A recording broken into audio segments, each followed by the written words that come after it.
Roby Price, and welcome to my workshop.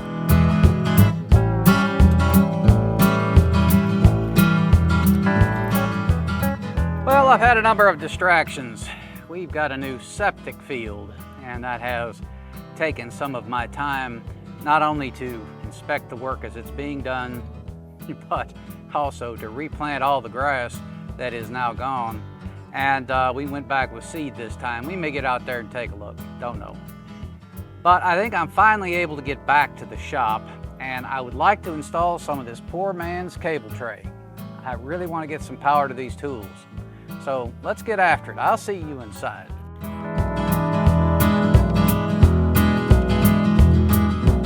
Tools, jigs, and accessories for the shop. Drops, cables, and trays. Oh my!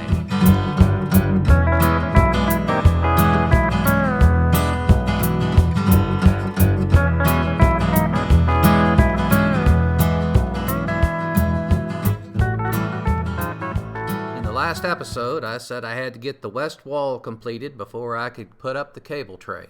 Well, that's what I did. I bought a boatload of lumber, framed it up, got the siding up, and then I cased out the two windows. Turned out real well. Well, a couple of episodes, I started putting in my dust collection, thinking that this is where my tools are going to go. And that's still my thought, but it's everything is subject to change. When people ask me, is your shop finished? And I would say no. My shop wasn't finished in Houston. The last day I was in it, that shop was not finished. Things move, things change. You always leave yourself open. So when I'm thinking about managing my electricity, I'm thinking about being flexible. So I'm going with cable tray. I'm not going to try to run this through the ceiling. I'm not going to try to run it behind the walls. I want to be able to see it. I think the cable tray is a good idea. And I'm going to use this shelving system. It's not particularly strong. It's strong enough for a closet. And I'm only going to be putting some dust collection in certain places and cable in others. This will be plenty strong. So what I'm going to do, I'm going to mount it to the wall behind me, starting there, and the first run will go all the way to the corner. I'm going to attach it on with these clips. Those are made for this shelving system. Up front, I've got some 3/8 rod that I will hang from the ceiling using the same mechanism that I used for my trapeze. I have a joist in just about the right place. That rod will come down, we'll go through a fender washer, and we'll have a 3/8 nut right underneath it. It will be perfect. And it gives me the ability to adjust the height, just so. Now I can take my cables, once I lay them, I can hold them in place with zip ties. And as a matter of fact, I'm going to have another series right here where when I come out of the box, I'll just run them up and over, and I'll hold those in place with zip ties too. I think it's going to be a very clean installation, and I don't think I'm going to have a lot of dust with it, and I'm going to know where everything is, and I have flexibility to change. So let's get started. It is bright right here, but I want all the sparks to go outside. I prefer to keep as much metal filings and metal outside the garage as possible. I've got my stop set up over here at 6 inches. So I'll put my all thread in place and grip him in place. I like this friction saw, but it's hard on clothes.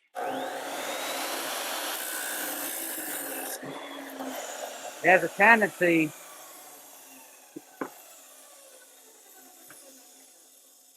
the sparks will actually burn through, and this is the kind of shirt that it's bad on. Now, I don't know if you can see this, but there's a pretty good sized little nib right there, and that's just part of a friction saw's problem. I'll take this off, a pair of pliers, and get pretty close with it. After that,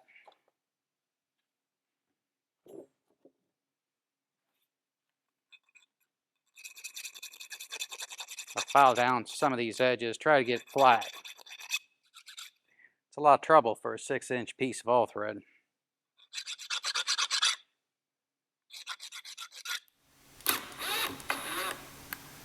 Okay, now I've put those there and I've pre-drilled the rest of them. And it's time to make sure that I've got enough space This right here, from the top here to here, is where this is supposed to go. Now this is supposed to mount here, roughly in the center, and I've drawn a center line right here. So I need a spacer, and that's what this is right here. If I take this spacer and line that up, so when I push this board against the ceiling and that against the ceiling, that's where I am.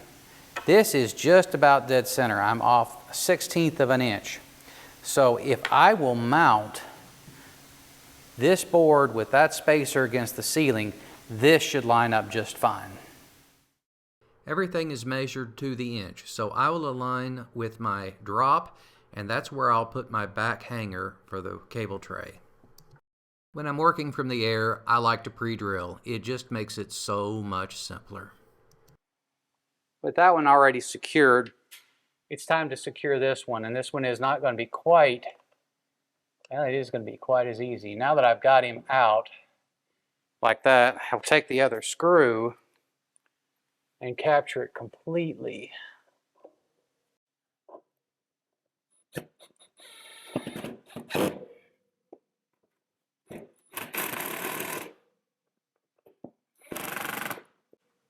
All right, now we've got to get the last one on the other end and these two done.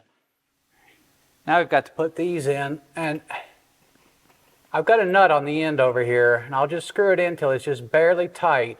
That means that that end is up against the sheetrock. Take that in place, quarter turn, and I'll take my wrench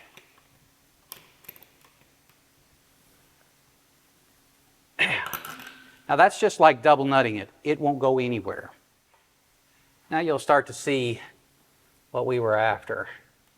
We put a fender washer right there. We've got a nut. This one has a lock on him.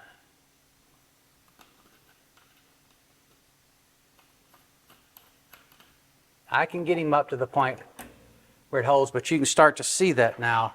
Now it's just a matter of taking this and turning him in place until he levels out. Well, for the purposes of my cable trays, I'm going to start using some nomenclature.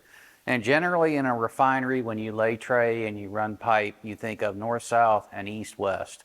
And you know, a lot of times the refinery isn't laid out as to the compass, but the refinery does have a north that generally corresponds to magnetic north, and an east and a west that generally corresponds, because all refineries are set up in a 90-degree grid. So for the purposes of this, I'm going to call this way north-south and this way east and west. So we have our first north-south cable tray put in place, and now it's time to get the first east-west run into place.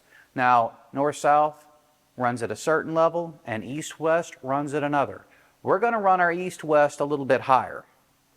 So I have a bolt right here that I'm going to use. This is the offset. I don't want a lot of offset because I'm not running pipe in these cable trays. I'm running cable. I don't need a lot of height room. And I'm already pretty tight to the ceiling up there, and getting tighter is going to make it a little more difficult. But I want to be tight because I also need to come in up underneath my dust collection, which is already pretty high. So this is my offset, and this offset will come in underneath one of these pieces right here, and the other one will sit on top of the next ones. And that's how I'm going to secure the first rack over there. I have got 6 more of my drop connections that I will use to support this every 2 feet as we go toward the dust collection. And that will get me started there. Now, what else I've done is I've taken my jig that I've started here and I've made 2 more. Now what these will do is these will center right here where I want my first one, and pretty much over here where the second one. This one, I don't expect an earthquake, but this one will keep the cable tray from moving too far to the north and south, the east-west run moving north and south. So that'll secure it there, and of course these will secure it in the long direction. Now you'll notice that I've got 2 holes. So when we take our drop and I drill my first hole through there to mark it, I understand that that's the center. So I will put the center over that, and then I will use this as the template to drill my other 2. Now, another note. This was relatively easy because I had a north-south joist running, and that's what I was using to hit my first set of drops. In the east-west direction, I've got to find each joist as I move across the ceiling. So I will be taking a stud finder and going to the ceiling and trying to find those. And that's why this jig is important, because I've got a mark here and a mark here. And when I find those joists, I will be able to center this up on the joist, and it will improve my chances of hitting them. So I have a pipe of dust collection that is coming out doing an east-west run. That's what I'm looking to hit. I have the end of my rack over there. That's what we'll support. We'll connect the two together. The first thing I'll do is I'll set up a string line so that I don't get off on the way. So let's set up that string line, and then let's start finding joists. Well, let me give you a little bit of an idea of the sequence of events that we have to do here. Now, I've got a very small top to this ladder. You can't see that, and almost no room whatsoever. So I just want you to have an idea of the sequence. We'll zoom out, and then you can see what's going on later. What I have done here is this is a drop right here. My joists are at 2-foot centers. So I have a rough idea where this joist is. I'll take a stud finder, I'll come over here, I find the stud, and the stud is gone. So I say stud, it's not a stud, it's a joist. So at this point, I make the mark about where the center is. I do the same thing back here. Now I've taken my jig, and I've got this side right here. That's my hole on this side. This is my hole on the other. I don't want to cut this off because I'm using this side too. But this side is very close, and I've augmented it. I've got a line right there in the middle. So what I will do is I will take this and line him up with my arrow on this side. And then I will pull him over, and I have run a line from here to my dust collection pipe. That's where I want my track to run. And I will line him up as best I can. Then I will take my drill, drill this hole, and drill that hole. Now, I've made the mark over here. I can't see it. Even if I made it out over here, I couldn't see it very well. So this one right here lines up almost dead square because there's very little room here between line of sight. This one will wander a bit, but not enough that I can't correct. I have got maybe 1/4 of an inch right there to square him up on where I think the joist is. So at this point, I will take my drop and I will put him right up, and I will center the hole centered right there, and then I will drill it out for the 2 screws that hold it to the ceiling. After that, we put in our stud, our all thread, and we're done. The hard work is done. Now we're just going to put those drops in and tighten them up. We'll level it out a little later. Right now, I'm just hoping to get him in place. Now, this will help support that end, and that's fine. But I want to come all the way back to about there.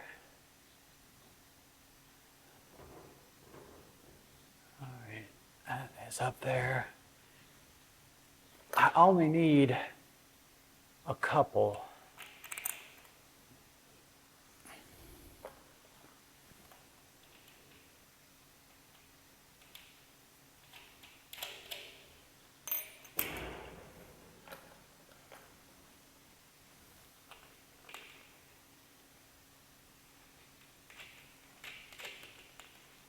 All right.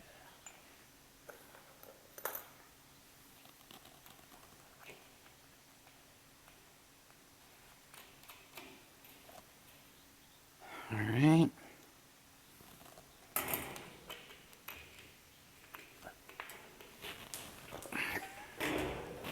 Well, you get the point.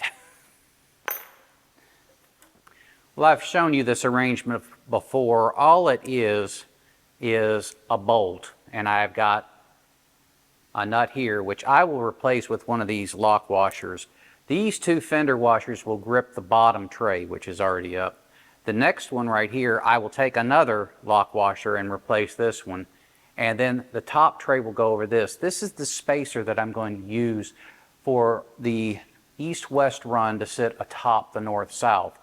I have 4 supports. They're each at 2-foot intervals, but the last one is going to be from the other tray. And that's okay, I'm good with that. But I need to install these now, and it's going to be a little bit more difficult, a little different. The other thing is, I have to install another tray over here to get the other one in place, because it sits on top of the other tray. So only one of these will go in place now. When my other drop supports arrive, I'll finish this tray out and put the other one of these in place. It's back to the trapeze, and this is to support the pipe that comes through here. I've already got one installed over there. You know, the good news is, once you get this cable tray installed and it's secured, I can support the pipe underneath it anywhere I want.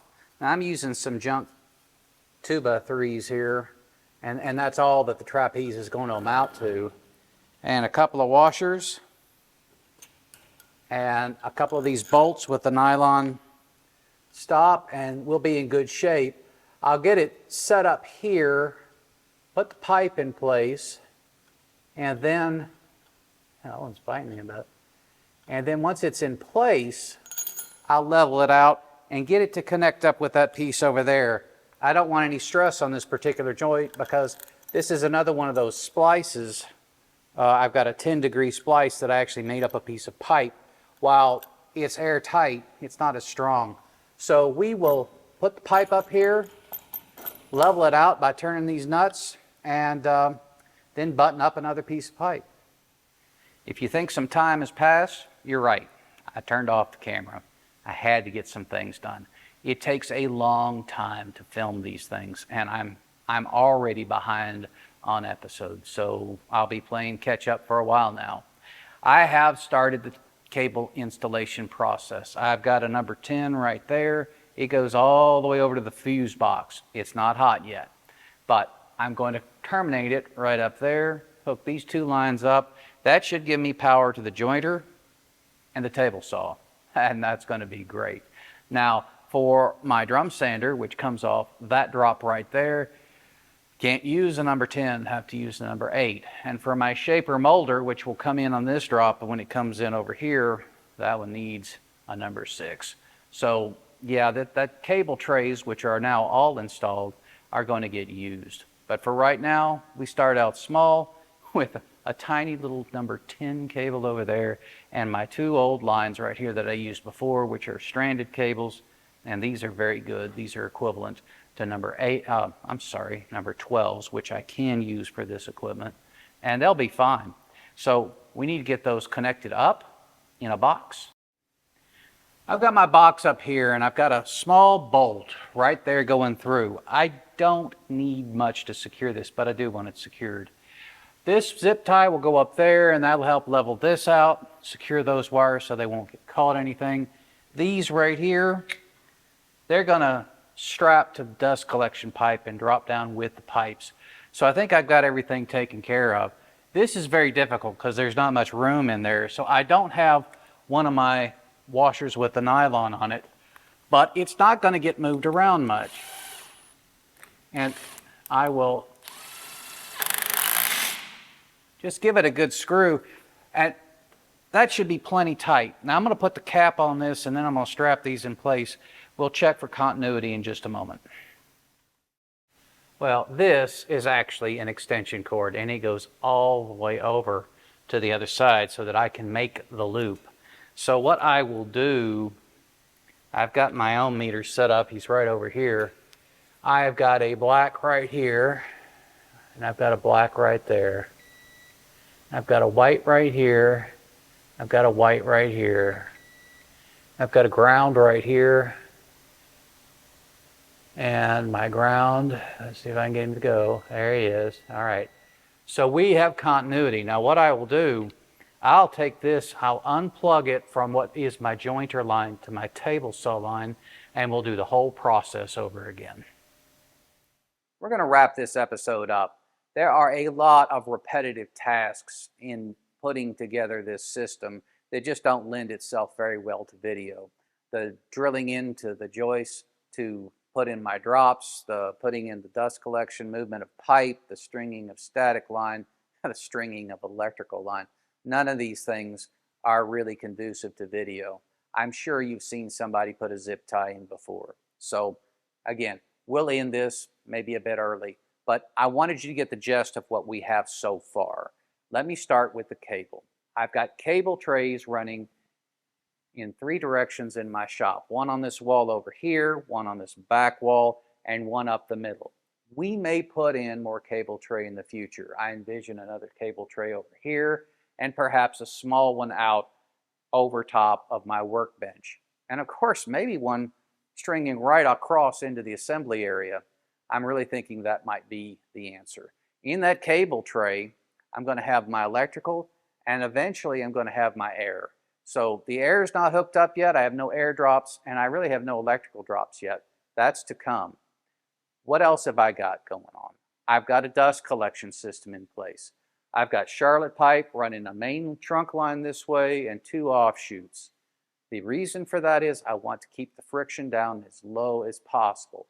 If you know fluid dynamics, you know that bigger diameter, the better the flow. The fewer the bends, the less the friction. All this is designed to get the most out of my dust collection system and try to keep the airflow around the tools as high as possible.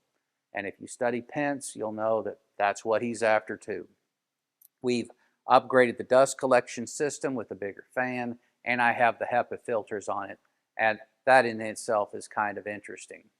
What else have we got going on? We've got tool arrangement finally settling down. I had my table saw over here and these 2 units right here over there. And you know what? It wasn't working. Why? Because I couldn't get around those tools and over here with the dust collection closet in place. Angling these 2 tools a little bit right here makes all the difference. My bandsaw is in the back corner, and I think that's okay. I've got 8 feet between the blade and the wall. And in most cases, I think that's probably going to work out. If it doesn't, it's on wheels. I'll move it. I've got my dedicated planer right here, and believe it or not, without even trying, I've got this wonderful triangle here between my table saw and jointer, which is the perfect combination. They need to be together. And then my planer over here. Here's the perfect triangle. No doubt my performance will increase as a result of the wonderful workflow that I've generated here completely by accident. My bench is over here, compound miter saw, drill press, and lathe. Those are 110 tools, and they don't have dust collection yet, so you can imagine that there's going to be some changes. I don't have electrical to my planer, shaper, molder, and as you can see, the dust collection's not there either. This requires 3 branches. I will have 2 routers on either side and one in the middle when I'm building moldings. So this is going to be updated accordingly. My drum sander has dust collection, but no electricity. I've got to run the wires. That guy gets a number 8. This guy gets a number 6. Those are pretty hefty wires to run. But, you know, that's all part of it. All in all, I think we're getting there, and we are ready to build some furniture. I'm energized over here, and I'm energized along the wall. So with the exception of these 2 guys right here, which are for the finer aspects, I think I'm just about ready to go. Now, one last thing I can say about this whole system. It's not done yet, but it sucks.